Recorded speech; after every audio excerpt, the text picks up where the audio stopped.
Good evening, everybody. We have a Draco script tonight. It is always awesome. You mean, don't you mean an AI script tonight? All right, that's the problem with developing a reputation is it precedes you. I haven't even looked at it, and already be like, it's an AI. Chat Yeah, GPT. John, don't judge that terrible script until you read it. Anyway, I'm still looking for the sentient tank. You know, the one good idea. Oh And, man, that tank was so good. It had a mission. It was like gritty. It was weird in a good way. You could expand on it. It would probably make sense. It probably wouldn't make sense. Actually, no, hold on. I've seen Rubber. It would make sense. You could make that make sense. all right, and John, didn't you mention you had a script? I did. Yes, more Cowboys versus Zombies. Well, and I'm looking at scripts only. Last post I see from you is 11/4, which is a week ago. I posted it. Oh crap! Did I forget to post it? You did forget to post it. Yes, I did. Let me do that right now. Okay. I've been so.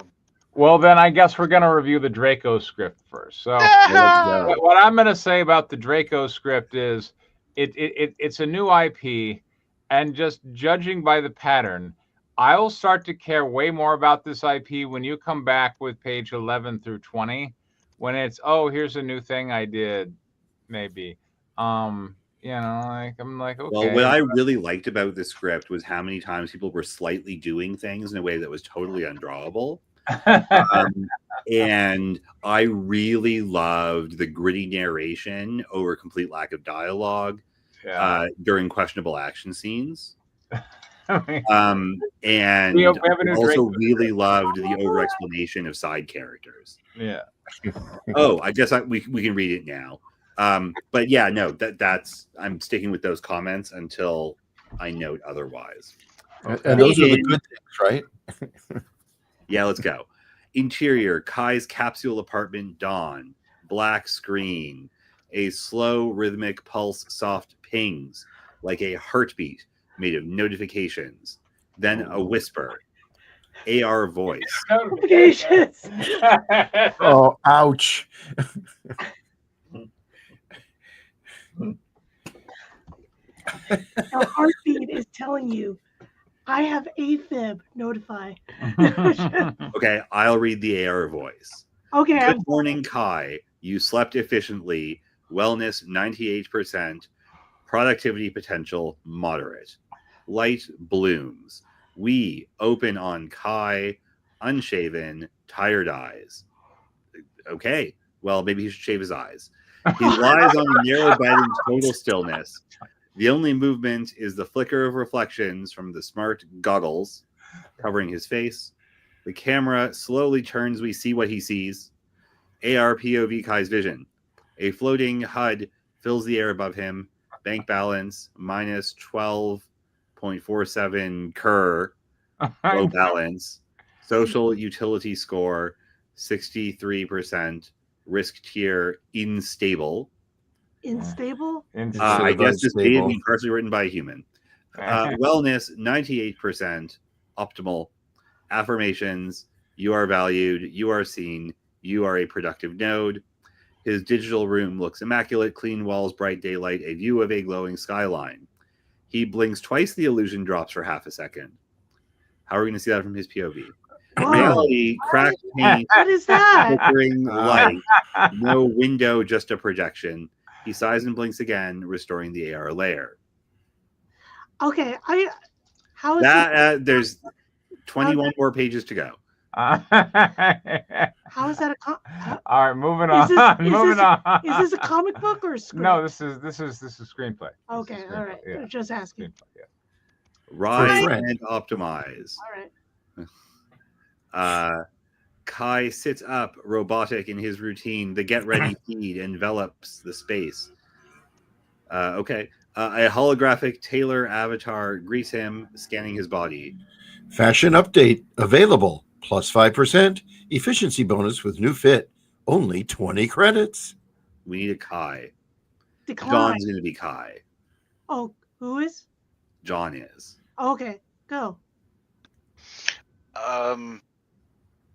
Decline. The avatar smiles wider. Remember, your appearance affects your social trust rating. What is that? Wait, who's speaking there? That must be the It's avatar. not tagged, so clearly I am. Remember, your appearance affects your social trust rating. No, it doesn't say who's It speaking. doesn't say you. Yeah. We are reading the script in front of us, Robert. Okay. This is a useful habit to actually read the thing in front of you. Yeah. I do stick by it, even with my own work, and it really, really helps. Yeah. I was enjoying reading your lettering, but okay, I'm here now. All right, sorry, John. Look, Kai's not going to have another line until page 8. You probably go back to the lettering. There we go. Okay, it looks good, Danny, as always. Yay. The changes that you made are acceptable. Cool. Yeah, let me know when you're done with the notes. Anyway. I only had one. I sent it to you on the. That end of notes? Yeah, Hey, everything else. Harpy's 3 is done. Only one note on the letters. Let's go. All right. He ignores it, grabbing a nutrient pack from a dispenser. It automatically logs calories and sends a great choice emoji to his wellness dashboard as his efficiency timer. I'm just yelling everything with unnecessary capital letters now. Ticks up 92%, 93%, 94%. The voice hums approval. Keep pace, Kai. Every second counts. He stares at nothing for a moment. That phrase lands heavier than it should. How do I draw That's AI for you. Phrase landing heavier than it sounds. Yeah. That's ChatGPT. It's why I don't let it write my stuff anymore as much as it wants to. It's like, no, we're not writing. I am the writer. Thank you. Exterior. Go look at the letters, John. Exterior. I'm done. Everything looked good. Dawn. Kai rides his electric scooter into the digital morning. Okay, that was written by a machine. How do you even film that? How could you not? Kai rides the digital morning. The city glows like a dream skyscraper, shimmer with animated facades. Sorry, that's spelled wrong. Skyscrapers shimmer with animated facades. Streets lined with floating AR billboards. Drones hum overhead, their trails forming perfect geometric patterns. AR POV Kai's vision. Every surface sells something. Every person is data. Sus scores float above heads. 88, 91, 97. Ads whisper his name. Kai, your happiness is one click away. You deserve better sleep, Kai. Don't fall behind, Kai. He passes an ad for a dating app. A woman's flawless AR face smiles directly at him. That was edited by a human. Hey, someone else gets to talk for a second. Fuck, no, I'm AR voice. Don't die alone, Kai.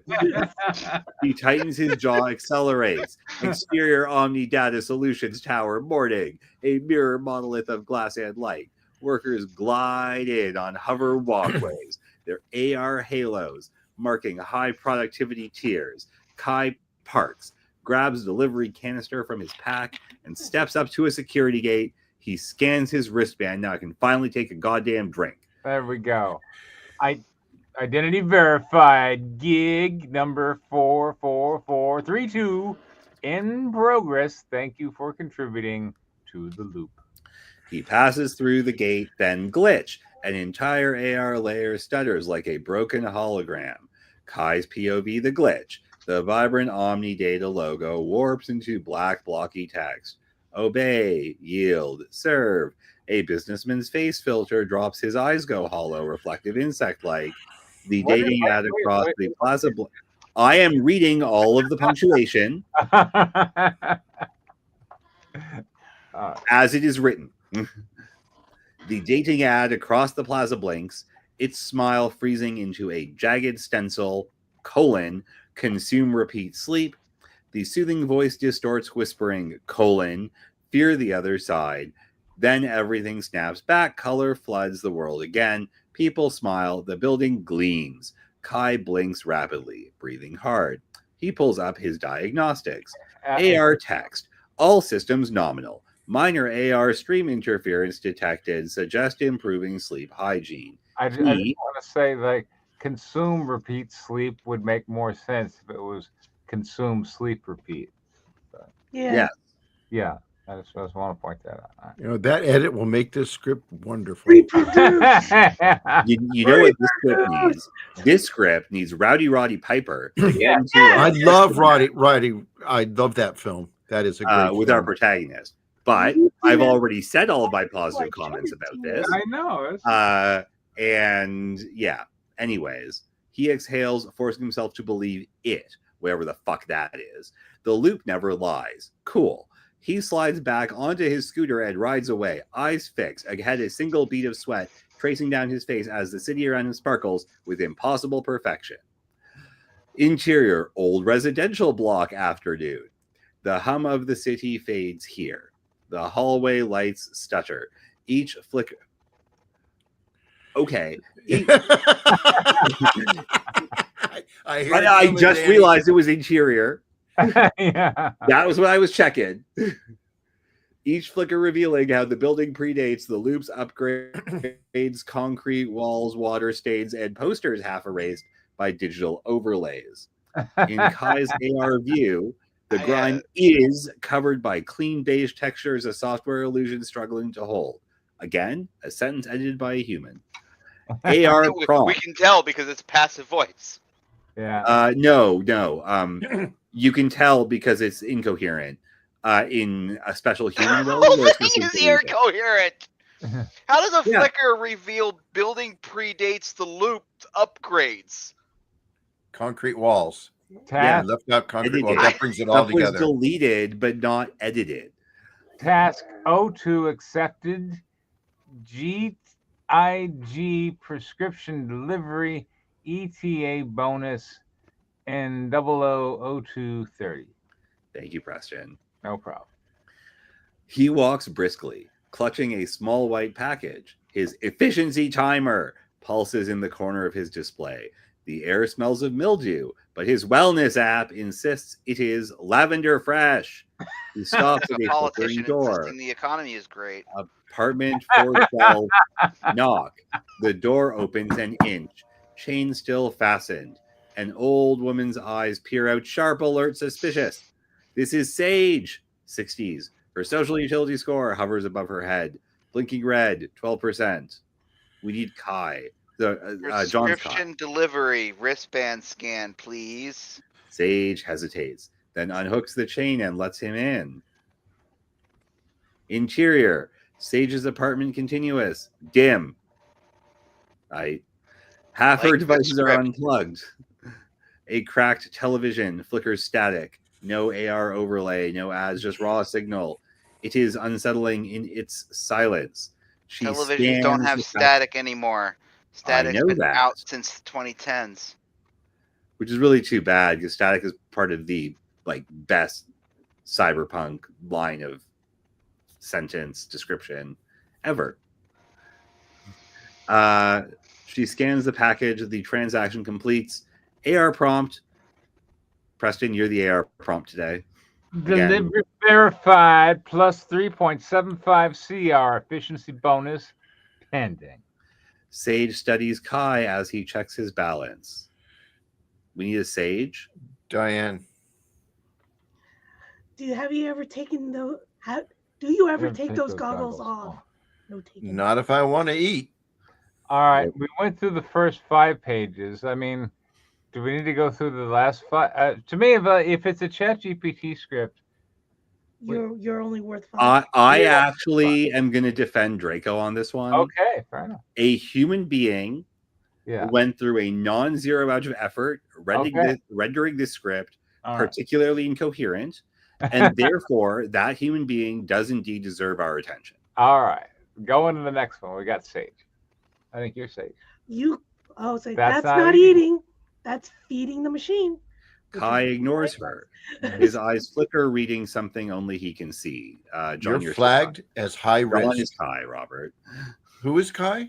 John is. John Lamont. Oh.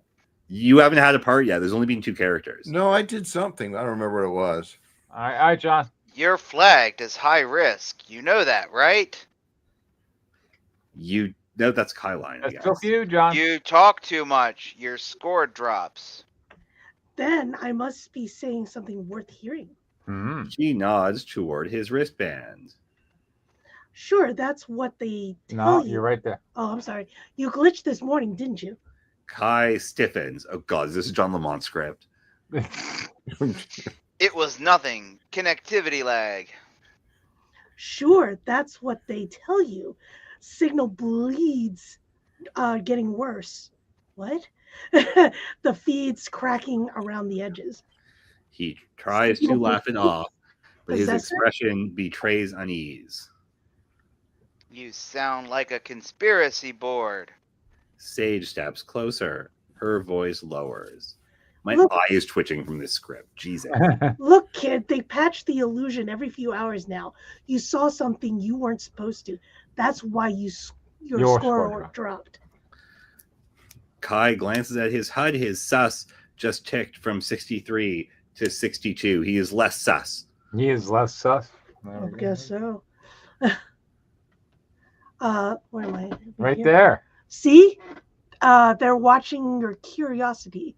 Question the feed, lose your rank. That's the rule. I will pause us for a second to remind us that clearly a human wrote that a previous line about the percentages because an AI knows that 63 is more than 62, but the human clearly didn't. Yeah, I know. Kai takes a step back. John. I've got other jobs to finish. Wait, take this. She opens a drawer and pulls out a small metallic USB drive, scratched, ancient, totally unbranded. Okay. It's called a decompilator. Open source code from before the loop. Plug it in and you'll see the real data stream, not the feed. Kai stares at it like it's a relic. What's the catch? You won't like what you see, and once you've seen it, you can't unsee it. His R flashes a red warning alert. Client 412 high risk gossiper. Contact time limit exceeded. -1 credit penalty. The notification hangs between them like a threat. That was written by AI. Kai clenches his jaw, pockets the drive without answering, and turns for the door. Keep your conspiracy toys, lady. You're not paranoid, Kai. You're just late to wake up. Sounds like the Matrix. Wait, he said fuck off and took the thing anyways? Yes. And then Okay. she's still saying, why'd you take it? Or you didn't, or take it, or... Yeah, well, you know. Again, this was clearly rendered incoherent by a human. Good on you, Draco. Exterior, monorail platform, late afternoon. Kai sits alone, waiting for the train.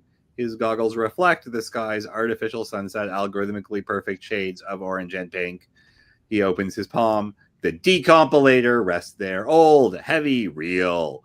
For the first time, he slides his smart goggles off. Yay. The world without them is shockingly dull. The air is smoggy. Sorry, is shockingly dull. The air is smoggy. How The does station walls- goggles affect the breathing ability of air? I don't know. That would be a question for the idiot machine that wrote this and the human who read it. So right now, the goggles just became smart. I mean, they weren't smart before. I mean, the goggles are clearly smarter than the writer, but here we go. Oh, all right. The world without them is shockingly dull. The air smoggy. The station walls tagged with actual graffiti instead of their ads. Real decay. He flips the goggles over, finds a tiny maintenance port, and hesitates. His hand trembles not from fear, but from the weight of AI writing. He inserts the drive. RPOV boot sequence. The interface shatters into cascading code. Warnings flash across his field of vision. How does that happen when he's not wearing it? Whatever. Unauthorized modification detected. Filter activated, nobody says. Then silence. The world turns black and white. Color drains away like blood from a wound. The passengers around him look suddenly wrong. Their faces too smooth. Smiles, frozen, eyes hollow. He glares at the ad panel above the door. It no longer says, stay connected with the loop. Now it reads, obey, produce, consume. Cool. There you Oh, go. they live. Look. They live. Look. It's really, really hard to rip off a famous movie from the 80s. Yeah. A nearby passenger. What movie is that? I want to go see it because I'm. They Live by Live. John Carpenter. Oh, I missed that one. It's so good. It's so good. It is a cult film. Absolutely. It's so Is it good. cyberpunk like this, or is it? Yes. No, it's actually good. It is in Although like it's set. What do you mean it's actually good? What's wrong with cyberpunk, dude? I love cyberpunk. no. It's not cyberpunk. It's pre-cyberpunk. It is cyberpunk, but it's like whatever the future of the 80s was. Like it's like I get it's what like- Danny says. It's before cyberpunk was actually a genre. yeah. So I got it. Got it. No, awesome. Like Logan's Run or Yeah, That was no. way So before it's that. not quite there, but it's in the ballpark, and it's a lot of the same themes. right, With right. a really, Well, I mean, with a Logan's really, Run really was on the ground basically human perspective. cyberpunk before cyberpunk was cyberpunk. Yeah, it's less cyber though. Anyways, it's very punk. But there is. I'm gonna hunt it down. Okay. yes. I'm going to continue to read. We're 2 more pages to go. We're nearly there. Yes. A nearby passenger turns towards him, her skirt. Yes. A nearby passenger turns towards him, her skirt. Skin flickers, revealing something insectile beneath. The illusion is gone. Kai grips the edge of his seat, breath ragged. The truth is not liberation, it is terror. Interior monorail car continuous. Still black and white. The silence is total, every sound dampened. Every movement stilted. Kai sits frozen among them, the passengers revealed from what they are. The consumers. They are humanoid, but wrong stretched limbs, sunken faces, geometric eyes that seem to reflect code. Their smiles never quite reach their eyes. Kai's breath quickens. He glances around, dozens of them, all staring into their invisible feeds, still performing humanity for an audience that no longer exists. His pulse echoes loud in his ears. He tries to steady himself, to tear off the goggles he still isn't wearing, but they won't come off.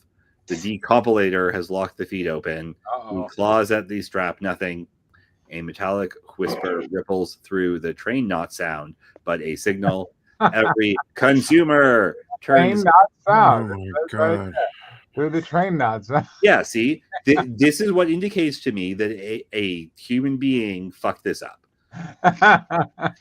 I don't think it was that great to begin with, but I don't either, but we're saving that for the end of this segment when we give our crits. Oh, I get to be the consumer. I get to be the consumer. Oh, yes, you do. Robert gets a line, guys. There was enough characters for Robert to get a line.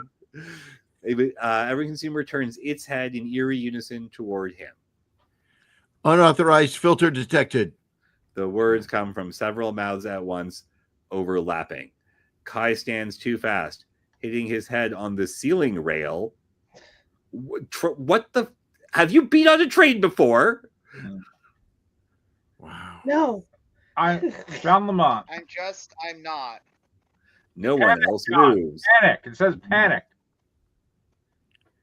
Yeah, John. act, John. I'm not. Jesus, John. I just I mean, hit my you head give on the a lines ceiling you rail. All I'm right. dazed What and I'm saying confused. is, I think Army Hammer delivered a better Edmund. Okay. No one else moves. No Ow! one else reacts. Ow! The world holds its breath. Then the lights flicker. R overlay As I recall, I reactivating. never even got the opportunity to audition. Look, you read the script, you said, you know what? I want to be Edmund. And I'm like, oh, okay. I'm going to say right now that Arby Hammer played a better Edmund. Yeah. Wow. Ouch. Wow. This is a tough room. Apparently. Yeah, tough room. AR overlay reactivating. Oh. Color surges back, except now the colors bleed wrong, pulsing between reality and illusion. Every consumer smiles again. Perfect, polite AI. Kai looks at his wristband. His social utility score is plummeting. 58%, 47%, 29%. Congratulations! You gave us 3 numbers in descending sequence. There you go. Flashing red. The system's voice fills his head. Who's our voice again? Is that me still? Fuck. User Kai 442D has engaged unauthorized data access. Behavioral correction required. Please remain calm. He backs toward the train door, but it is sealed. Security alert. Lockdown in progress is not a location. The nearest passenger, a businessman with perfect synthetic grin, turns his head a full 90 degrees. Everyone's head can turn 90 degrees most directions. But now it's vertebrae cracking like static. But your head can already no turn static. 90 degrees. Yes. I don't understand. Don't fight the feed. No, that's Robert's line, isn't it? I'll be a businessman. Don't fight the feed. There we go. Kai slams his palm against the emergency latch. The glass shatters, not real glass, but a cascade of fragmented AR pixels. He dives through it, tumbling into exterior monorail track dusk. Fuck off, I'm done. All right. There we go. All right. God, Well, my throat hurts. I like a good cyberpunk story. And I like a good cyberpunk story too. When are we going to have one? There's nothing more cyberpunk than AI, and there's nothing more AI than a ChatGPT cyberpunk script. If you ask me.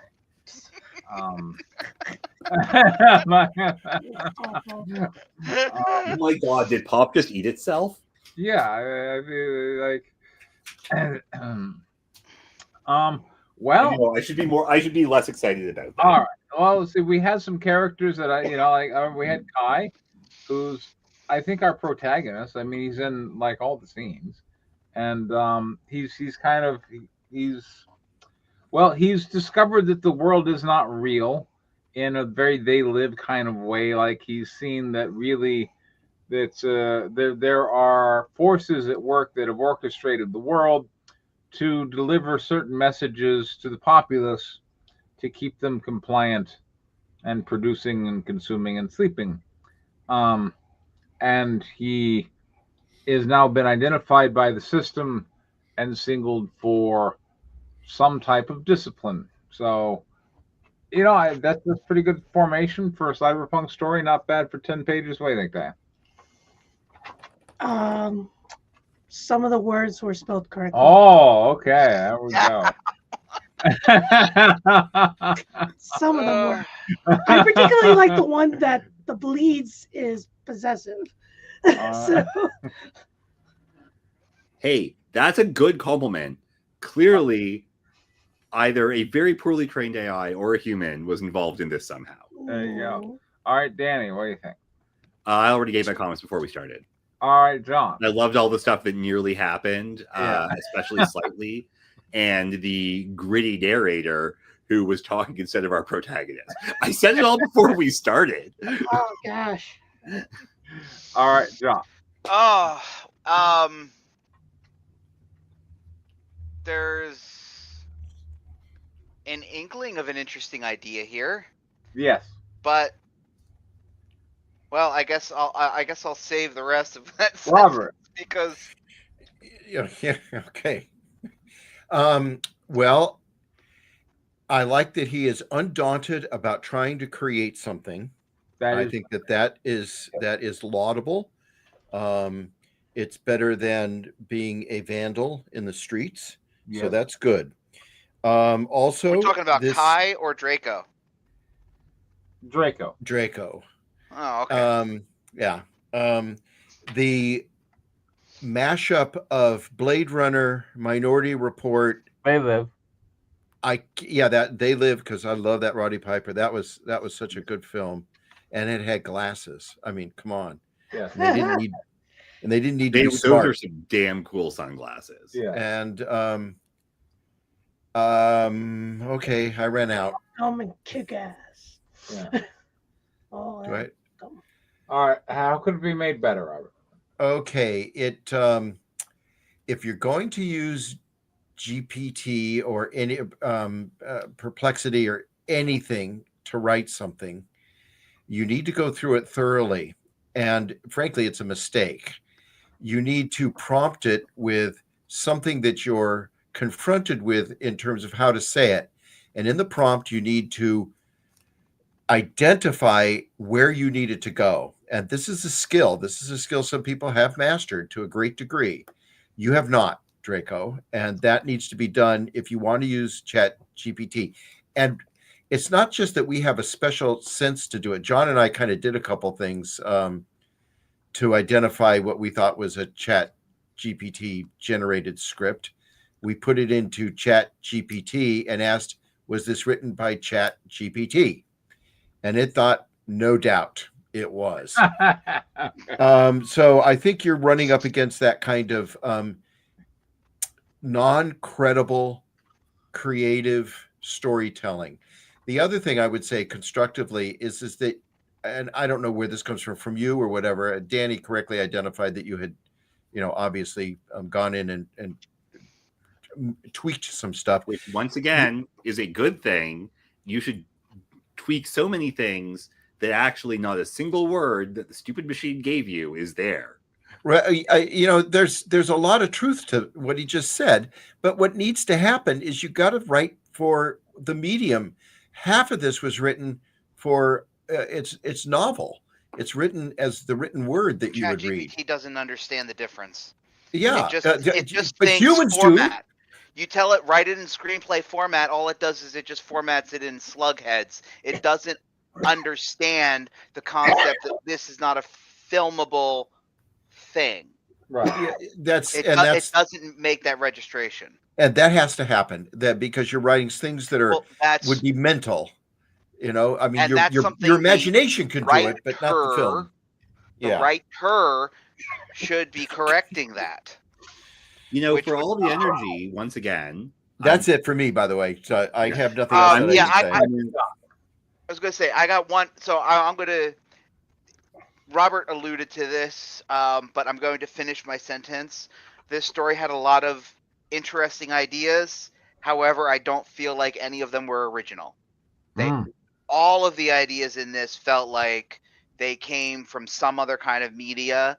And Robert probably doesn't watch a lot of anime, but I watch a lot of cyberpunk anime. And there was a lot of that in here too. And I'm blanking on what it is, but Ghost in the Shell was a big one for just wait till it's my turn. Like vision being hacked and people seeing things that aren't there because the cybernetic implants that they have in their eyes and their brain are being anyway. There's a lot of anime stuff blended, and I don't think that any of these ideas. This is like a blender of ideas that have all been done by other people before. Not been done. It was lifted. This is no. What I'm saying is everything, every idea in this script has been done before. He just took a bunch of them, threw them in a blender, and the blender being ChatGPT and ChatGPT. So how could it be made better, John? Write something original. I mean, you say that. There are many stories that are successful that are not original. Okay, so so the thing that makes something you personally care about, Draco. So let me just say this though. What makes cyberpunk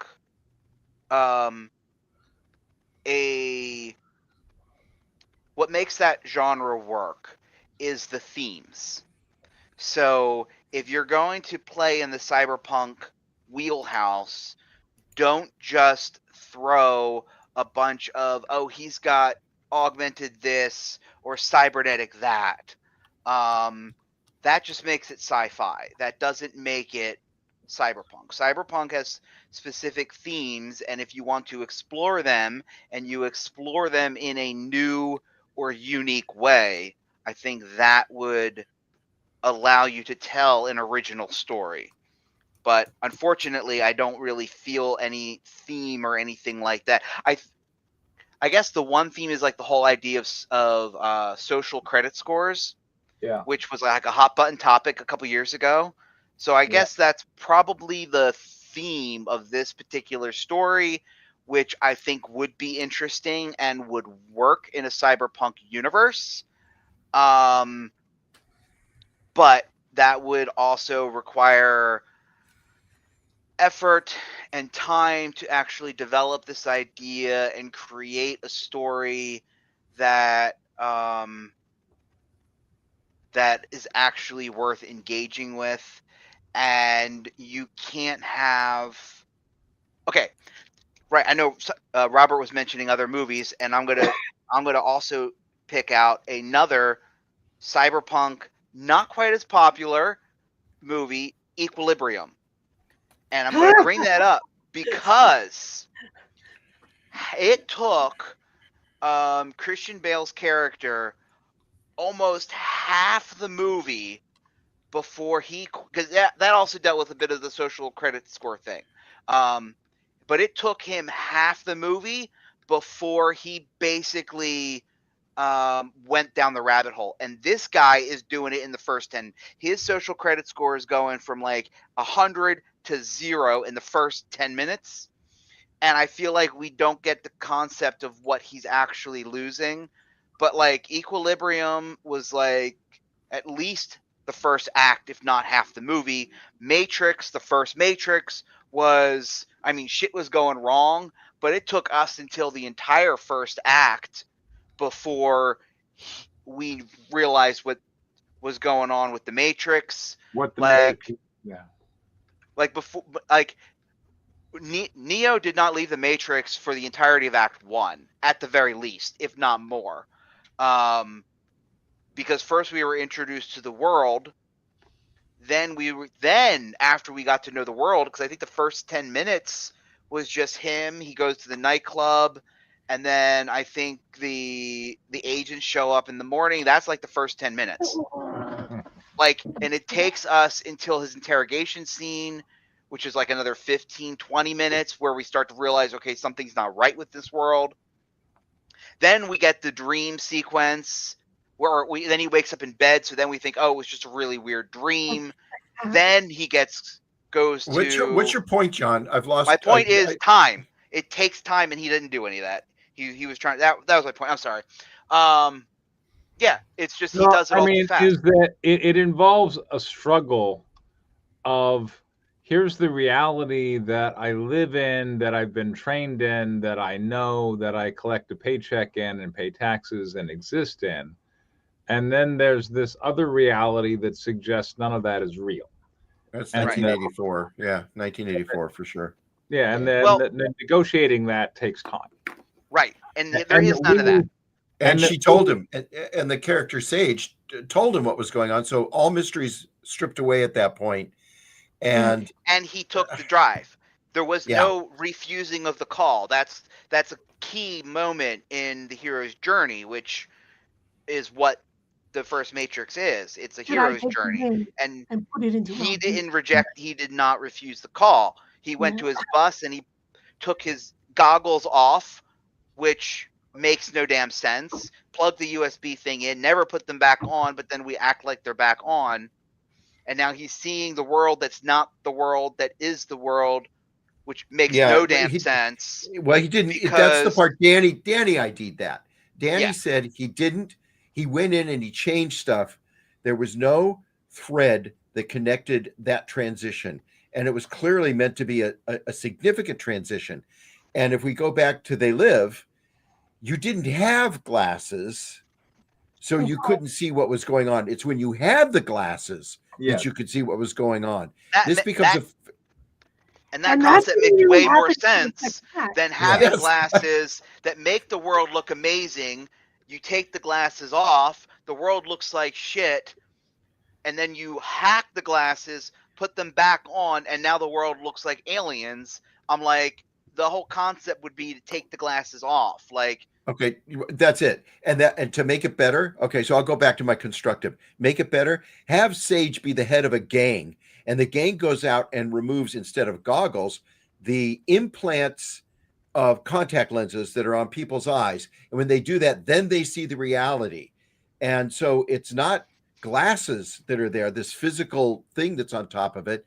It's an addition to the eye that makes you see it differently, and it can be removed. And when it is, you see the real world. And that's when your scores go down, because that reveals to the overlords that you've been compromised and have to be dealt with.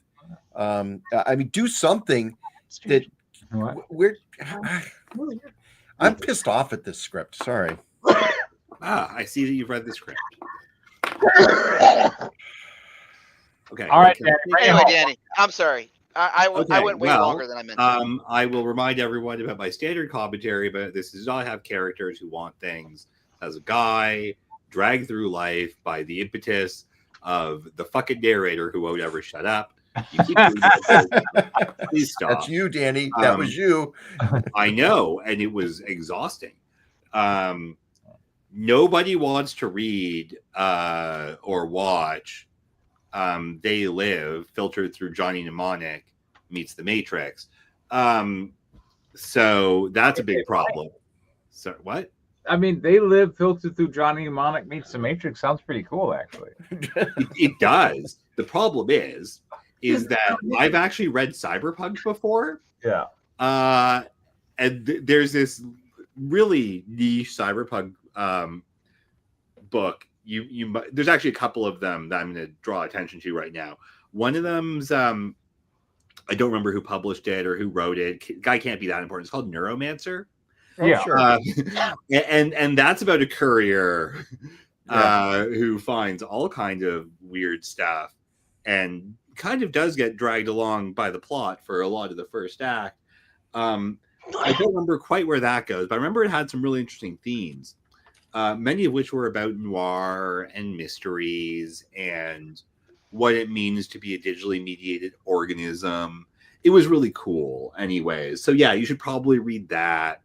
And then there was this book called Snow Crash. Again, don't remember who wrote it. Probably nobody very important.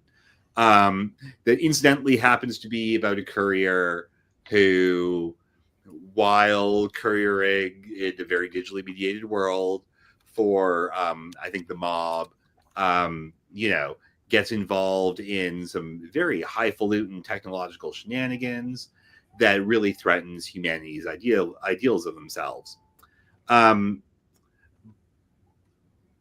Those two books, being really foundational to the entire concept of cyberpunk, are better than yours, and could be interesting with They Live on top. But They Live doesn't add a lot to either of those because they're already good enough on their own. So I don't really see what you're adding to the discussion here, which brings me to my usual feedback, but it only shows up about 75% of the time, which is read a goddamn book, Draco. If you want to be a writer, you need to be reading stuff. You need to know that you're ripping off They Live, The Matrix, Johnny Mnemonic, Snow Crash, Blade Runner. No. Minority Report. No. This is really not based on Dick, dude. Like, I've read a lot of Dick. This is no Dick. Dick cares about other stuff. He doesn't care about digital mediation. Electric Sheep. Yeah. But Dick doesn't. He cares about humanity, not digital mediation. Like, A Scanner Darkly is like pure Dick, right? Yeah. But like, there's a lot of cyberpunk that follows this approach and is interesting. And what those things do is have an interesting world, have an interesting character, have an interesting story, and have the characters who want something, just like any other story. Because if you're not reading stories, you're not writing. And write what you know involves learning things so you know them, and also reading books so you know what stories have been told and how, and so you can add something to the conversation. And I don't see how this mishmash of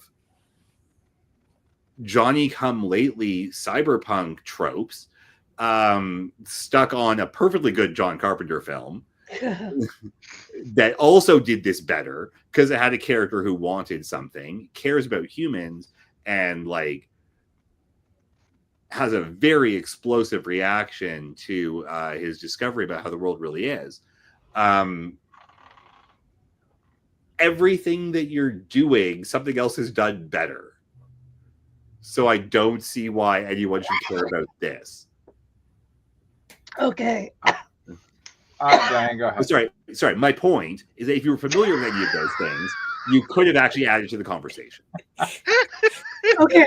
I have to agree with Danny on this. This is the reason why I absolutely hate Ryan Murphy's stuff.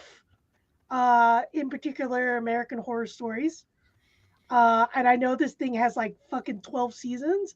I still don't fucking care because he steals from other films who have done it better, and all he does is recite. It's like horror for people who dislike horror. It's Reader's Digest. It's basically what it is, and this is kind of what I'm seeing here. You're doing like a sci-fi punk thing, and there's no love for the genre, so therefore it's just this blah on this page. For me, I'm a huge cyberpunk fan. I actually love a lot of what is known as punk genres. So things like diesel punk, steampunk, things like that, deco punk, and just like these really weird eras. Like the Rocketeer would be considered diesel punk. Captain America would be considered. I call the Rocketeer deco punk. I'll fight you. Which one is? Rocketeer. No, it's called diesel punk. But I can see why it's called deco punk. Deco punk for me would be like Batman. It's so 30s. Batman the animated series is more deco punk for me. Fine. So, huh? We have a fight brewing here. Yeah. Wait, does it have to be a diesel started off as engine? trying to do farm Like punk. the Rocketeer, his thing wasn't powered by diesel, was it? No. No, Then but it's not diesel. no, but like steampunk reflects at a time when there the is steam steam. engine Yeah. was the main driver of industry. Yeah, and then you have and like then like diesel clearly when he brought in petroleum and gas power. I slightly disagree, but I also think Mad Max would count as diesel punk. So again, Mad Max would be considered kind of diesel punk plus, yeah, that would be considered post-apocalyptic. Post-apocalyptic. Yeah. So yeah, so Mad Max is punk. It's about the That is guy. a subgenre, post-apocalyptic diesel punk. punk. Yeah, futuristic diesel punk. Wait, is specifically Mad Max because Yeah, it's Mad Max. post-apocalyptic, but they got these bitchin' hot rods that are burning shitloads Absolutely. of gasoline. Yeah. Well, that's where they have to go get gasoline. And I just, like, They also, need to do something. One of my They've favorite got to comic go books- get gasoline with Yeah. pretty one girls. of my favorite comic books is, of course, It's a winner every time. Dinosaurs, Yeah. and it's called It's Diane's time. Dark Tales, Yeah. and it's also known as Cadillacs and Dinosaurs, and that's diesel punk. So, but the point is that Okay, I'll agree. Cadillacs and you Dinosaurs. love for this genre. I don't see you understand this genre, and also I see this as just like basically like it very much reminds me of American Horror Story, where you take all these genres, all these films, you mash them together, and you spit it out, and the original did it better. And Horror then- Stories is better than that. Yeah. Diane, you just inspired me to give a note. Do you mind if I? Go ahead. You know what Draco should write? What? He should write a story about a tech bro. Okay. No, All right. seriously, Well, get but all up in your AI bubble shit. Get all up in your crypto bullshit. Yeah. Get your head right off Jeff Bezos' ass, There you go. right? And treat him like a goddamn sock puppet. That's what you're trying to do. Like you're trying to trick us. There he with is. all this Yay, massive stuff Draco. that we like with about characters and tropes that we care about, but like you're trying to develop an app, dude. You're a tech bro. Do a story about a tech bro. Okay, so a lot of what punk That's genre not is- even a sentence, Draco. Did you read that? Read that sentence out loud. My hollows, the beast within, gotta produce interested, not too Human written. Human written. Yeah. It's 100% human written. Dude, Yeah. you're relying on an advanced autocorrect to write your Okay. script. Your normal autocorrect does this. Okay. Why are you trusting this machine? Can I say something? He has please? his goggles on. Okay. That was Can I my say point. something, Write please? about yourself. Write what you All right. know. Yeah. Diane has a con. Stop talking over me. God fucking damn it. All right, go ahead, Diane. Jesus. God damn, I'm gonna smack the fuck out of you. Shit. So, She'd want to do that anyway. okay. Come up here. We'll go for bun me after. Yeah. But okay. So the thing with a lot of punk, it's a lot of what if. Okay. what if this happens? So if you're doing like whatever the script was meant to be, like what if this happens within this era, but you have the technology of this? Why don't you fucking do that? But make it original. Start, yeah. So it's a what if. It's a what if. How could I? If this is the era that you're doing the modern day. It's like, what if this happens? If we had higher technology, sure. There you go. Do it. Figure out the technology. World build. You know, what can you do? What you cannot do in this world.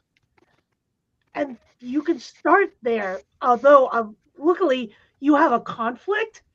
Now, going back to like the score, what is it? The Comet score thing. There was actually President showed me an episode of the Orville that did that.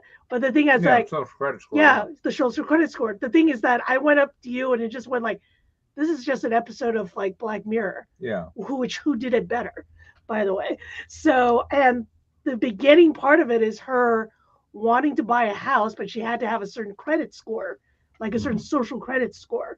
And she had one bad review where she got like 2 stars. Yeah. And then she goes up to that person and says, I want you to change your rating. And she gives them 1 star. Right. And then it freaks her out. And then she's not able to get the house. And then throughout the entire thing, she stalks this lady just so she can get like 4 stars. There you go. And that was like her entire conflict, like this big, giant people pleaser, unable to get these scores just so she can get this. And that was basically the conflict. It started off with this, and just like she went off the deep end, just trying to be like accepted. And that was like literally you figured out the conflict in the first 5 minutes. So that's 5 pages in. What is your conflict here? I do not know what it is. I'm not even sure what's going on in this thing. You have way too many subplots. Streamline it. Figure out your what if. Go on. Cowboy versus zombies is... It's all in the title. GPT said Cowboy versus Zombies is fully AI generated. Fair enough. Yeah, all right. This is better written. You stand accused. Speaking of sentences in Cowboys versus Zombies are pronounceable by a human. That is true. Let's see. John's fucking terrible at editing. Yeah, I think my lack of editing skills, you know, are proof enough that it's not AI generated. I got a C- in English, by the way. Also, can I just, speaking of social credit, Draco, like, you gotta come on the stream. Yeah. Because I do believe that you wrote or edited whatever you just gave us, but like, the more times you sit in the gallery and leave notes, the more we're not going to give you the benefit of the doubt. Yeah. All right, someone else gets to read this. Bring up his comment. I don't believe it though. Don't believe what? That we'd be fair. That putting in effort has value. I can see that. You write a lot with ChatGPT. All right. Oh Jesus, Danny, leave him alone. All right. Exterior Dakota Forest Day. Harper takes the leaf into his mouth and chews loudly. He reacts strongly. Oh, yes. I have one request. Robert, would you read for Abrams? And Okay. Preston, since you're narrating, Danny, Yeah. I want you to read for Harper. Okay. Everybody else is fine. There's a scene that's coming up, and I want to make sure that you guys are the ones reading for it. So, I'm playing the girl, right? sure. Strongly to the bitter taste. Tastes like dirt. Lily notices Harper's leg bleeding through the bandage. Just keep chewing on it. It will help. Lily steps off the trail again, kneeling down to gather more for the road. The ground begins shaking. Lily looks up, eyes darting through the trees as the sky slowly grows dark. A low, guttural growl approaches in the distance. Exterior mountain lion den. Abrams scans the entrance to the mountain lion den through the binoculars from a safe distance away. Abrams POV. The entrance sits still, no movement, not even a shadow. Return. Oh, look, the POV scene ended. Yeah. Abrams lowers his binoculars, handing them off to Hemsworth, who takes a look himself. I don't like it. It's like They're all gone. Perhaps we got lucky and they did succumb to the fever. Tay, you know these mountains more than any of us. Without a word, Tay steps forward towards. All right. Without a word, Tay steps forward towards from their vantage point towards an entrance. Abrams and Elias follow. Hemsworth looks around cautiously. Something's not right. As the four approach, they draw weapons. Tay stops at the entrance, listening, but can only hear the sound of a slight whistle of air from within. Judging by the, you're you can be if you like. I can. Then be Tay. Judging by the quiet and the smell, the litter must be dead. Oh, harsh. Then it won't hurt to take a look. Abrams takes the lead. Interior mountain lion den continues. With revolver in hand, Abrams steps cautiously forward, finding blood smeared across the ground, spreading outward, crushed bones underneath. A few steps after entering, Tay kneels down, examining hooved footprints pressed into the dirt. Elias enters the den. Passing Tay, he follows, catches up with Abrams. Abrams stands before the carcass of the mountain lion, blood splattered across the den, ground, walls, and ceiling. Most of the internal organs are gone. Cracked and broken bones lay scattered around.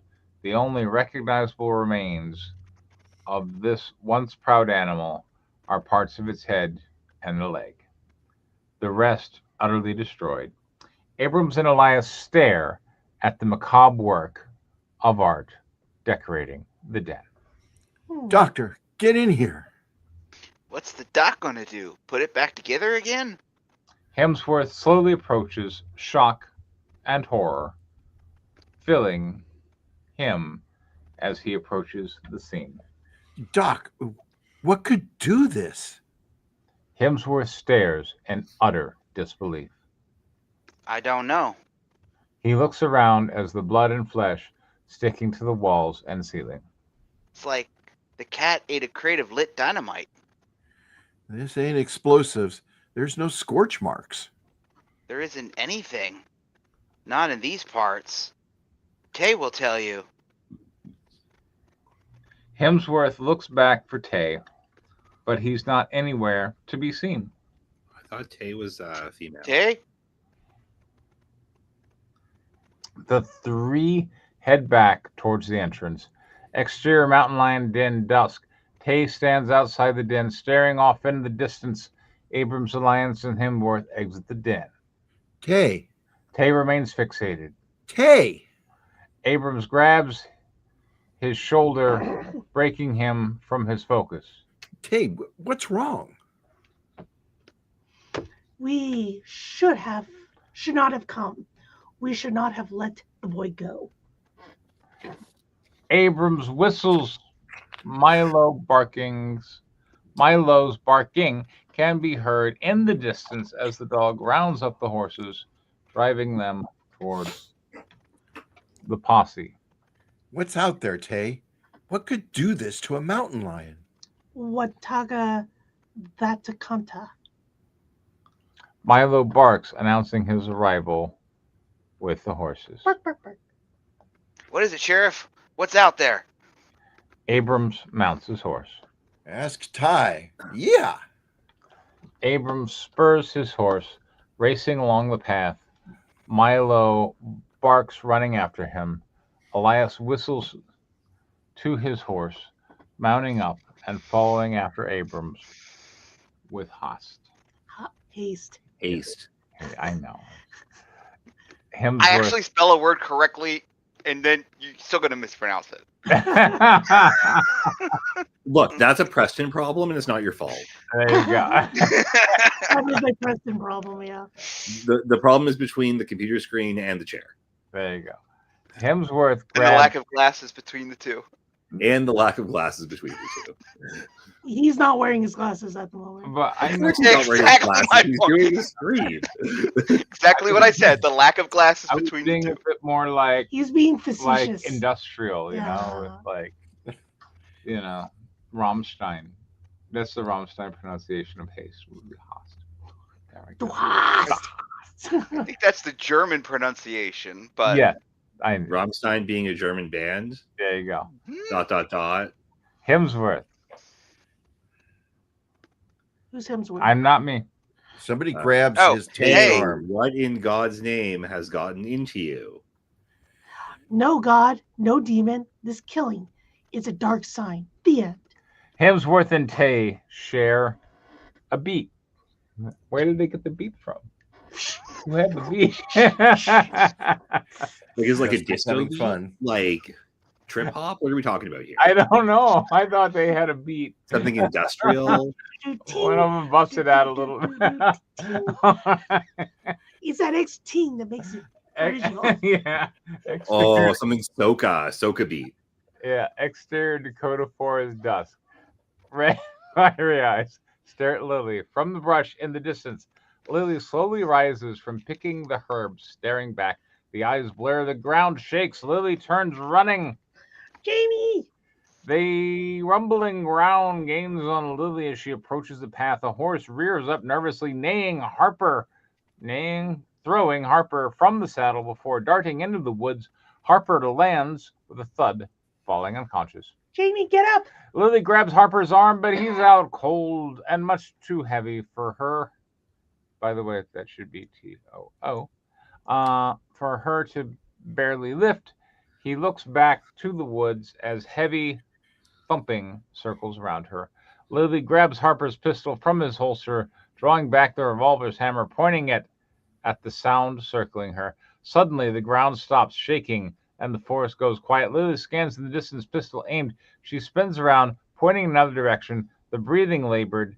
Jamie gasps for air, returning to consciousness. He sits up, screaming in pain, grabbing his lower leg. Diane.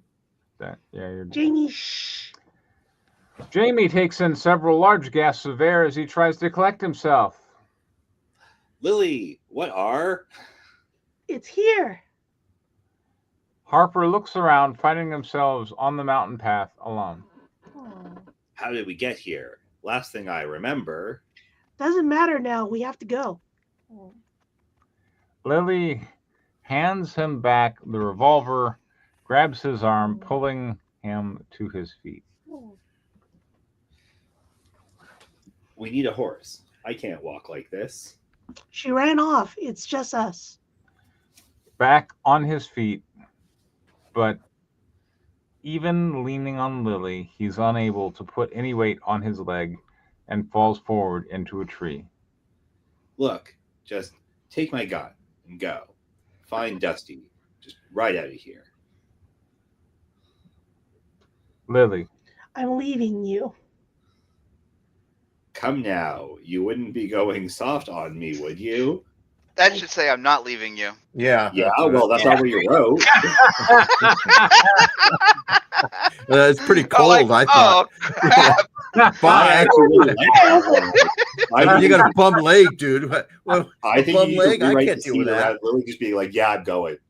Bye, bitch. You got to get out of here. I completely agree. Like, there was I got this, a future. like slightly shitty sci-fi horror movie called Event Horizon, and like the best scene in it is like what's his name from The Matrix? Morpheus. Yeah, that would be like, Lawrence, yeah. They're like watching this like murder video. That's like totally out of Hellraiser, and he like turns off. He's like, "Yeah, we're leaving." Yeah. Like, what Event Horizon is That's a sensible thing to do. Lily seems like a sensible person. She should do the sensible thing. Did I show that to you for the first time? You hadn't seen it before? What is? Event Horizon. Yeah, I never. Yeah, she'd never seen it before. That or I mean, she didn't miss very much, but that bit was awesome. I think she missed because I think that was a great movie. I remember bits of it, but I don't think I ever I think when I saw it with There's no Hellraiser. That was the first time I really seen it. That movie and Sphere, I barely remember them, and I always and when I do, I can't remember. I get them. Here's the one you don't remember because it's too complicated. Event Horizon's the one that you don't remember because it's bad Hellraiser. I think Event Horizon is better than your. It reminded me so much of Hellraiser. Yeah, Hellraiser in space. Hellraiser 4. Event Horizon has moments, but it's still Paul W.S. Anderson. Like, come on. I mean, there were a lot of cool scenes in there, like that scene with like the ghost who doesn't have eyes and shit. Yeah, anyway, I liked it. Yeah. All right. So we did Lily's line, I guess, and then Harper looks up in the tree. Okay. Harper grabs a tree branch and, with Lily's help, pulls himself up into the tree. He uses his upper body strength to pull himself. But what else would you use, John? His legs that don't work. His legs that don't work. Lily says. Jamie. No. Oh, I'll be back. Sorry. I'll be back. There you go. Okay. Lily runs down the trail in the distance that the horses ran off. She stops. She's leaving him. She said she was going to leave, man. She stops a few feet, but the growing darkness makes it harder for her to see. Bang, bang, gunshots ring out from the direction she left. Harper, then a massive crack and thud. That's you. Jamie! Harper's scream can be heard to run full speed back in his direction. No, you're running the wrong way. Returning, she finds the tree split, laying across the path, and a blood trail leading off into the woods. Let me Jamie! There you go. All right. Lily screams out into the darkness. Exeter, Dakota 4's night. Abraham rides his horse along the dark mountain trail. With an outstretched hand, he holds out a lantern illuminating the path ahead. Black and white fur darts between the trees ahead of him. That's not what you wrote. Black and white fur darts between trees ahead of him. There we go. Head of him. Milo, stay close, boy. Milo stops, sniffing the dirt. He barks, then runs down the trail again, zigzagging through the brush over a fallen log. Abrams races behind, with Elias close behind. I can't see a damn thing in this black. Stay close. Milo's nose will keep us straight. Milo's barking leads them further into the woods. The two spur their horses forward down the path. Hemsworth and Tay follow several feet behind. Milo finds Lily sitting on the ground against the split tree. Blood spattered on her face. She stares off into the distance in shock. Milo licks her face, getting her attention. She looks down at him, giving him a warm smile, then a hug. Abrams rides up, leaping from his horse, lantern in hand, drawing his revolver with his free hand. Where's Jamie? Lily looks up at him. I don't know. Elias leaps from his horse, drawing the revolver. He scans the ground around for any movement. Milo. The dog looks up at him. Go find Jamie. No. Lily grabs Milo, holding him tight. Abrams holsters his pistol, grabbing Lily's arm, pulling her to her feet. Milo barks at Abrams' outburst. No, what's gotten into you? Girl, where's my deputy? Where is he? I think. Where is Milo continues barking at Abrams. Yeah, again, where is here is what was written in the script. Lo siento, señor. Hemsworth and Tay arrive, dismounting. You were supposed to look after him. I should have known not to leave him with an engine. James Abrams, that's enough. Where's John? He can read Hemsworth. Yeah. All right, James Abrams, that's enough. Abrams looks back at Hemsworth and Tay. He lets go of Lily and runs to her father's arms. who gives her a hug. Hemsworth steps forward, facing Abrams. This is on you. I shouldn't have listened to you. This bickering like petticoats isn't going to find the deputy. I found a blood trail. Abrams draws his revolver, following Elias into the woods. Hemsworth turns to Tay and Lily, who remain embraced. Then he looks down at Milo, who stares at Lily. Milo, come. She'll be all right. Milo looks back at Hemsworth. Milo, we still need you. Milo barks in agreement and follows Hemsworth into the forest, following the blood trail into Dakota woods deeper in the forest night. Elias kneels down, touching fresh red blood on a leaf. Still fresh. He's got to be nearby. He stands looking back at Abrams as Milo and Hemsworth catch up. Abrams looks back at Milo. Milo growls at Abrams. You can be mad at me later. Right now, we have to find Jamie. Milo walks past Abrams to Elias, smelling the blood on his hand before leading them further into the forest. Elias smiles at Abrams. I don't think he likes you anymore. Let's just find my deputy. Milo's barks draw their attention. I think he found something. The three continue through the forest, following Milo's barking. Finally, they find Harper laying on the ground. Only his formerly broken leg is now missing. That's what it says. Is now missing. Yes, it's just gone for a walk. Whatever. And growing It's blood gone out for a pack of cigarettes. It'll come back eventually. into the dirt. Jamie. Abrams kneels down, grabbing him, turning him over, finding him in shock, but still alive and feverish. Doc, he's alive. And feverish from the look of it. Where's his leg, Doc? Just keep an eye out. Whatever's out there, it's still out there. Elias scans the forest. Hemsworth pulls Harper's belt from his pants and ties it around his tight. Harper winces. Stay with me, boy. You're going to be fine. You don't know that, Hemsworth. All right. Abrams says. He's a doctor. Abrams stares into Harper's eyes, stroking his hair as the deputy's breathing becomes increasingly labored. He's lost a lot of blood. Doc, we should head back to the trail. We can't move him. I don't think we have a choice. Hemsworth looks up at Abrams, who just stares into Harper's eyes.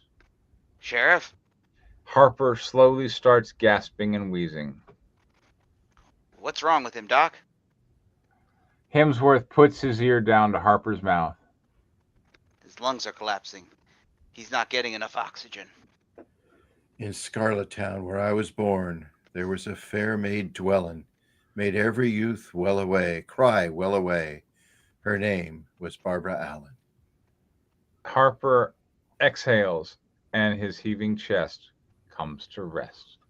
All right, we have the death of Harper here, and I some people died. There's clearly a threat. I feel like the zombie bull is about to make an appearance, but we're kind of teasing it out, which I appreciate. Well, I thought it was pretty good. What do you think, Dan? There is conflict. Yes. We're seeing more people go down. Yes.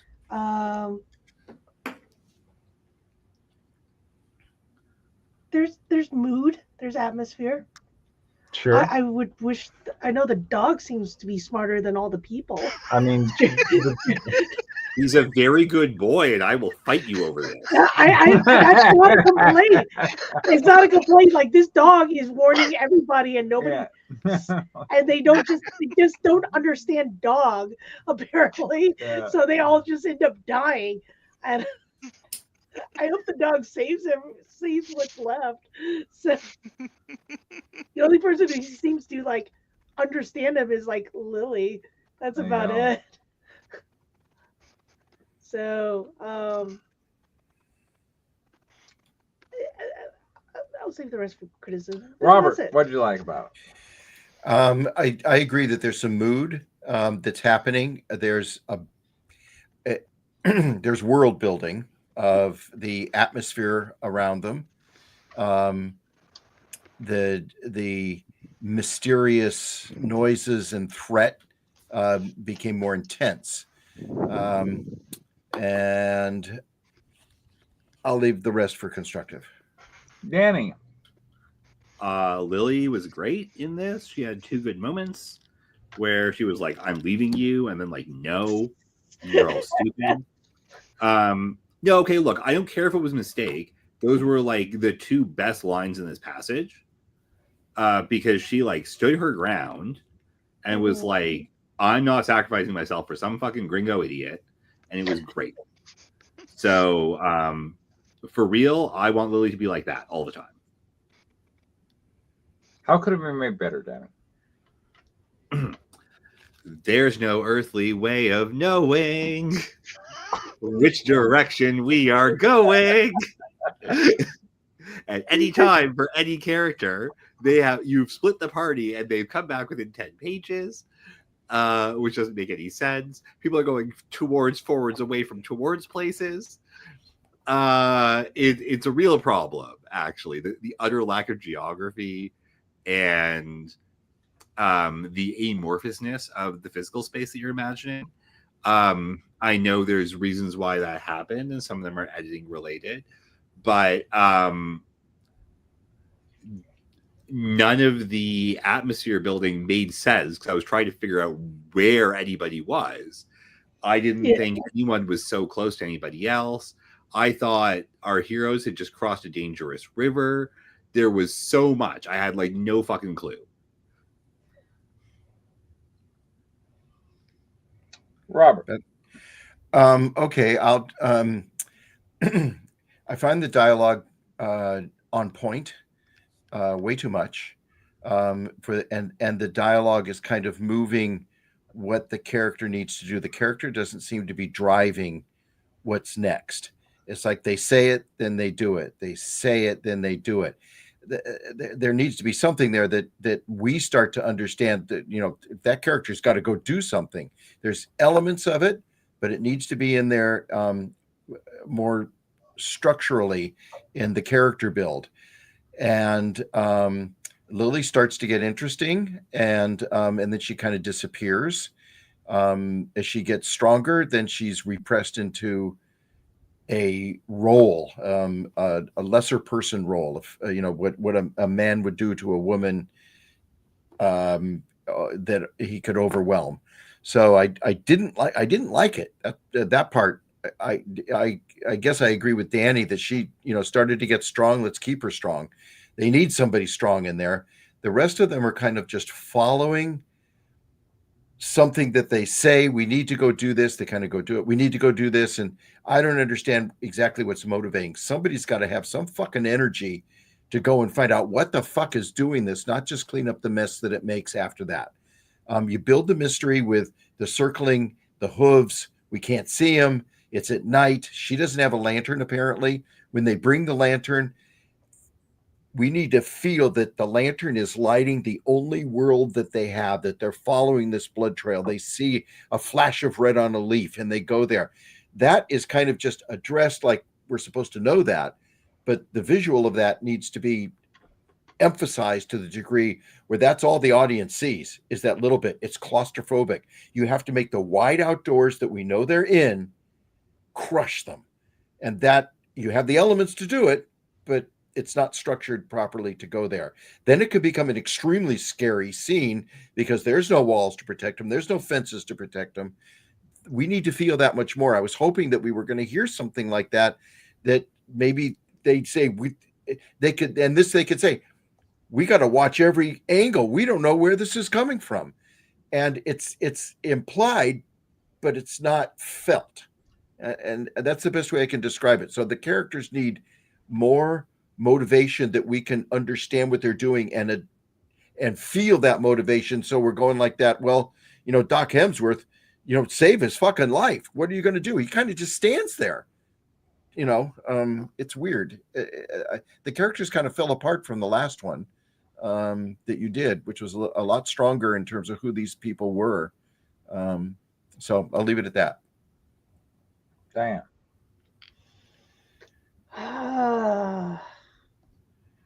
I honestly, like as said before, I don't know what direction we're going. Also, I actually haven't seen any zombies. Like they like people are dying, but I don't see anything. But it's like Jaws. But I should see something. They should see something. I know that we hear stuff, but we don't see anything. We see some evidence of the monster. We see like you want more evidence. I want more than the aftermath. Yeah, we're cleaning up the mess. Too much cleaning up the mess. Cleaning up messes, which is great. Like if I had a film like Seven, like obviously there's a serial killer. We haven't met the serial killer. We see all the evidence of that. Yeah. But then, like by the second act, like we find them. Yeah. You know, we at least have a encounter with him, although you do not see what he looks like. Mm-hmm. So here I'm going like, okay, we see all this stuff. So are we going to see a shadow? Are we going to chase this shadow? Are they coming after us? Are we being chased? None of that's happening. Right. So I want something to happen.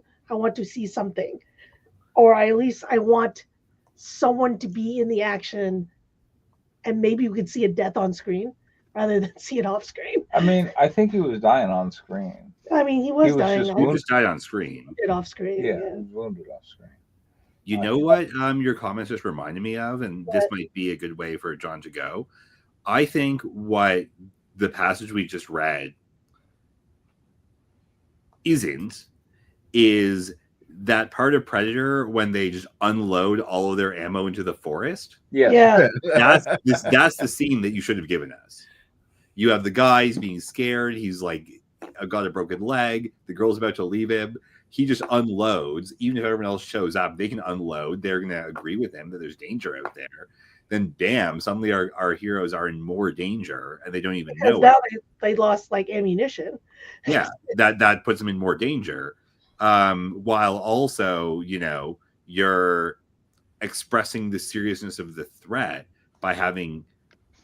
Technically, that scene's an action scene. Just unloading all of the ammo into the forest. Yes. Yeah. And I think the lack of zombies is solvable with, okay, fuck you, here's an action sequence. It's an emotional outburst, the shooting, 100%. If you were to do that. Yeah. And generally you will have someone who goes insane over the tension. Like, I can't stand it anymore. Like, the guy who's feverish and on drugs with a broken leg is a really good candidate there. Well, yeah, and that's, in Predator, that's where we're going from the hunters become the hunted kind of thing. Yeah, it's like all of a sudden I'm the hunted. And they can't really deal with that transition. Yeah. Then he can't give away his gun. Yeah.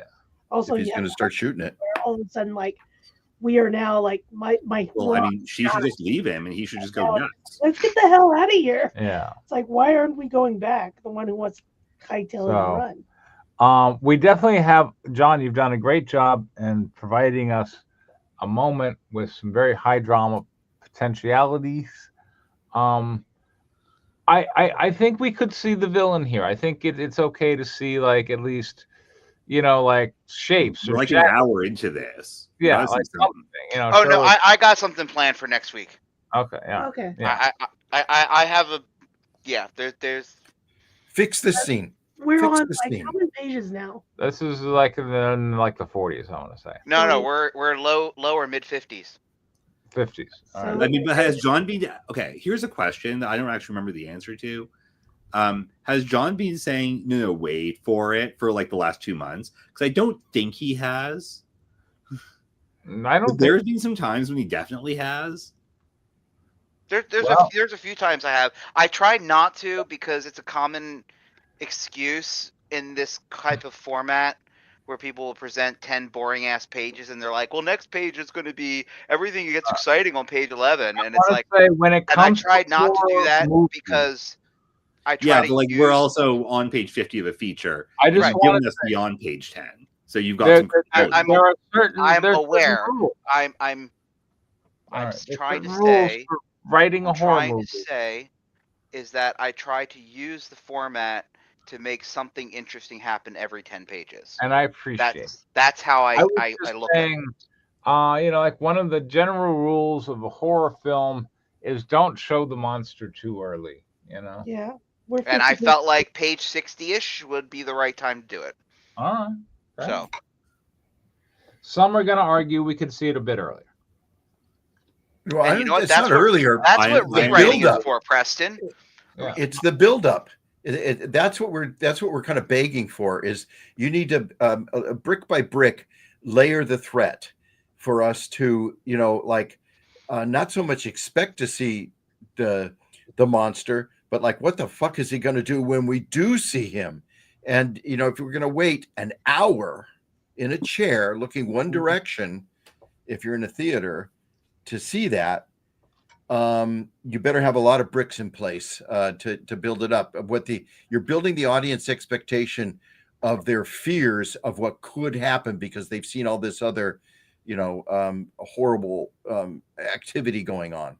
And so each audience member needs to feel that, like, what's he going to do? Is he going to rip off this guy's leg? Is he going to, eat all the entrails and leave it smeared all over the rocks nearby? I mean, this is each audience member has to have one of the fears of the bricks that you've put in place for all this stuff when we finally see him. They got to be really scared. Yeah. I mean, with all that being said, like, there's a lot here. It's very close. But yeah, I think now once you've got people running away on horseback, you're in a bit closer to action scene territory than slowly build tension territory.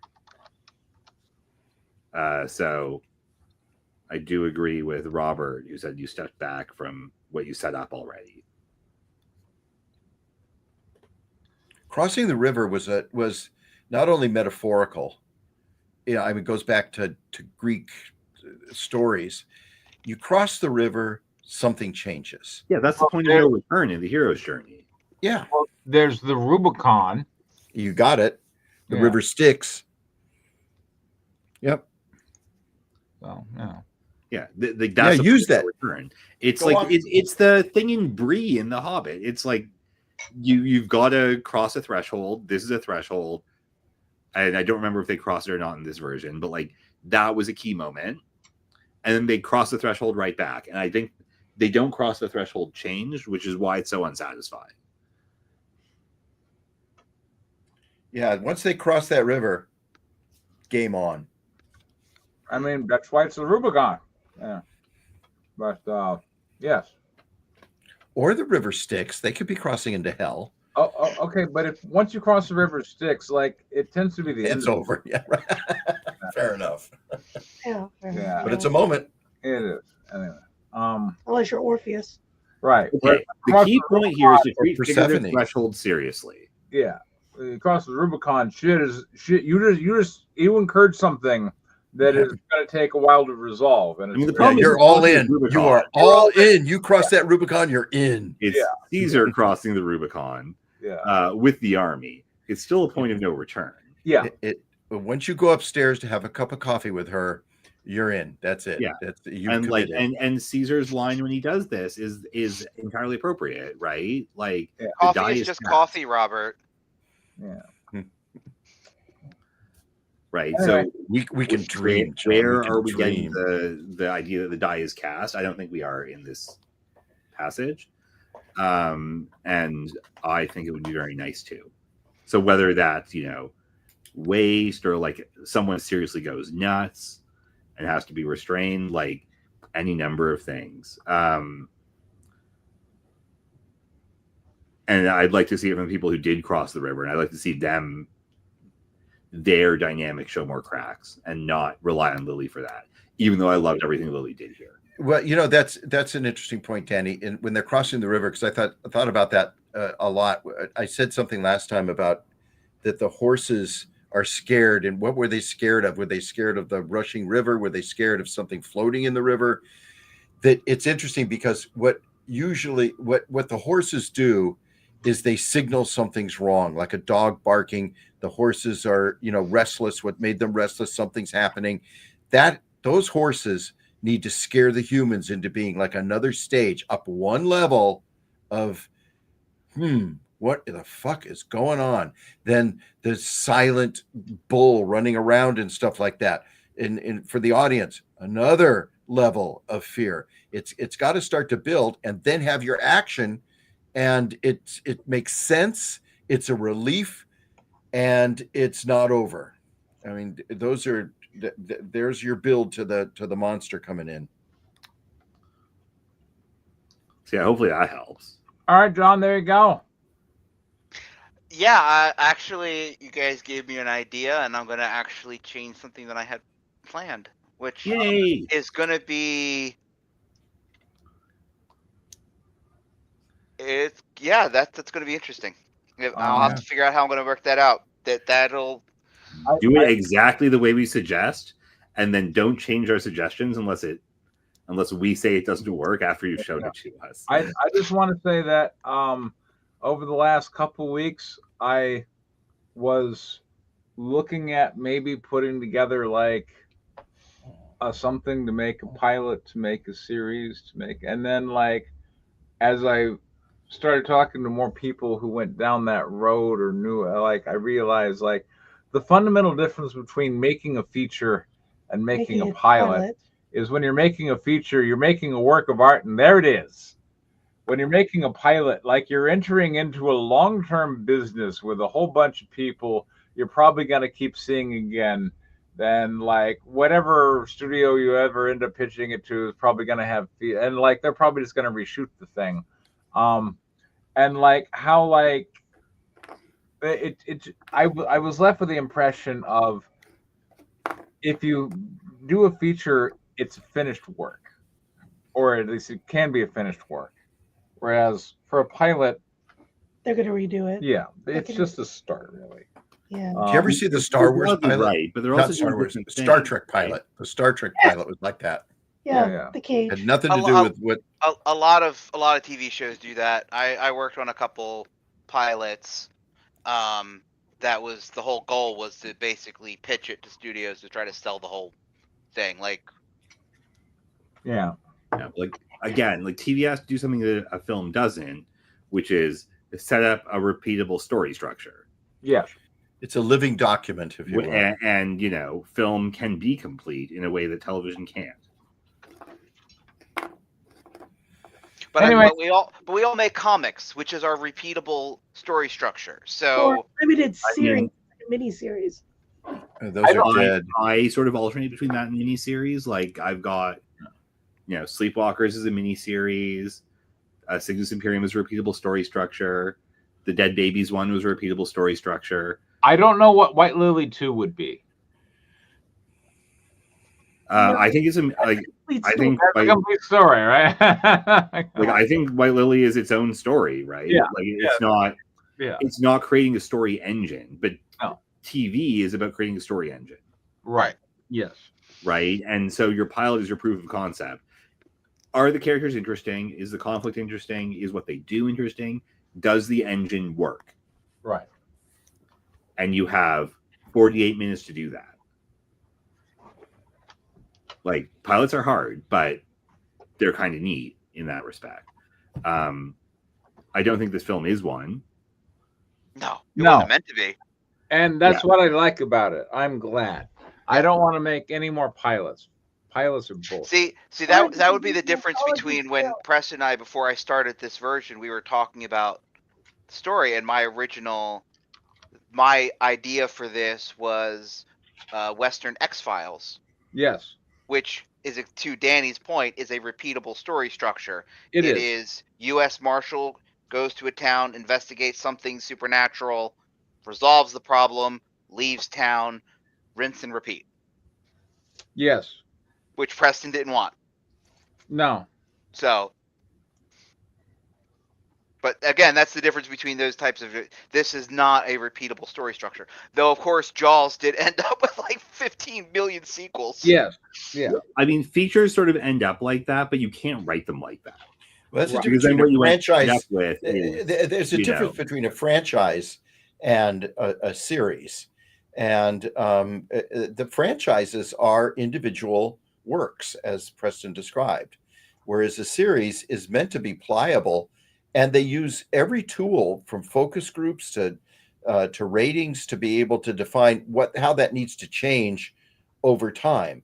And you don't do that with a film. With a film, it's a full statement, like a novel. Unique piece of art. Yeah, I mean, a film is a singular thing, every single one. Unless it's part of the MCU. God. I mean, franchises are weird, but like a good franchise doesn't start off trying to be a franchise.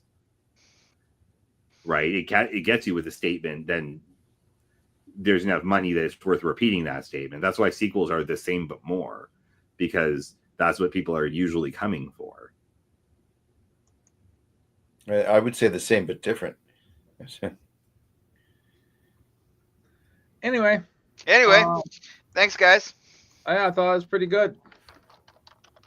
You got something going, John. Just needs work. Don't use ChatGPT. We are your ChatGPT, just so you know. Oh, wow. We're the prompts. I've got 5 characters left. I've got 5 characters left and about 35 to 40 minutes to kill them all off. Yes. So I look forward to it. It's going to be great. Are you going to kill the dog? Expect at least a character to die in the next. Milo is the final girl, obviously. Milo is the virgin in the horror story. So is that the girl that gets away at the very end in the back of the pickup truck while Leatherface is wrong? Cabin in the Woods reference, which is, but yeah. Do not kill Milo. No, Milo has to be the final girl. Yeah, final girl. Kill Milo, he has to turn into a zombie and then kill everybody. I thought the best final girl was Texas Chainsaw Massacre. Like Bad Pet Cemetery, I don't know if I'm gonna like you anymore.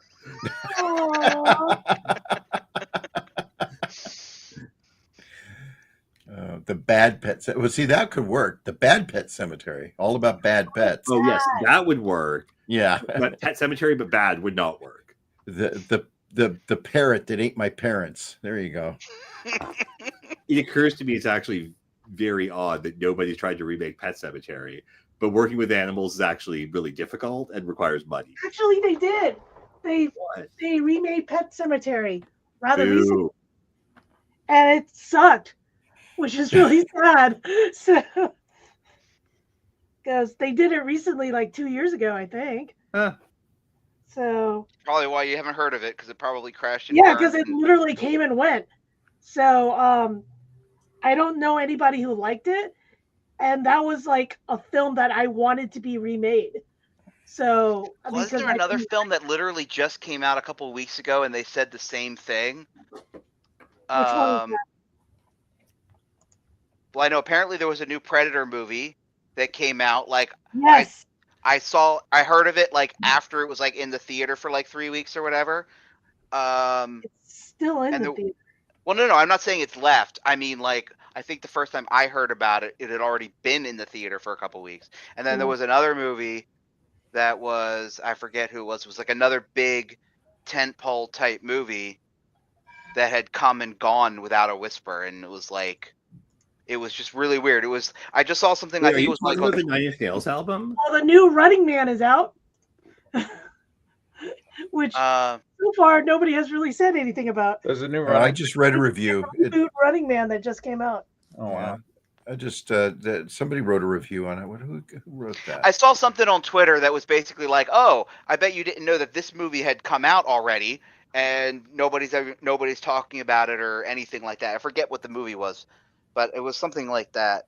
Well, you know what people are talking about? Army Hammer's first movie, and that is something people are talking about. That is crazy. Preston, you have nailed. There is no such thing as bad publicity. Like you have got that. It's like that is one cool thing about booking him is that people are talking about your movie. Thank you. Anyway, all right. Well, I look forward to next week. Hopefully, I will have some pages. Awesome. Yeah, and Thanks for showing up, everybody. And next week, hopefully you have more cool scripts. Take care. Okay. Good night, everybody. Good night, Draco. Good night, Draco. Night, Draco.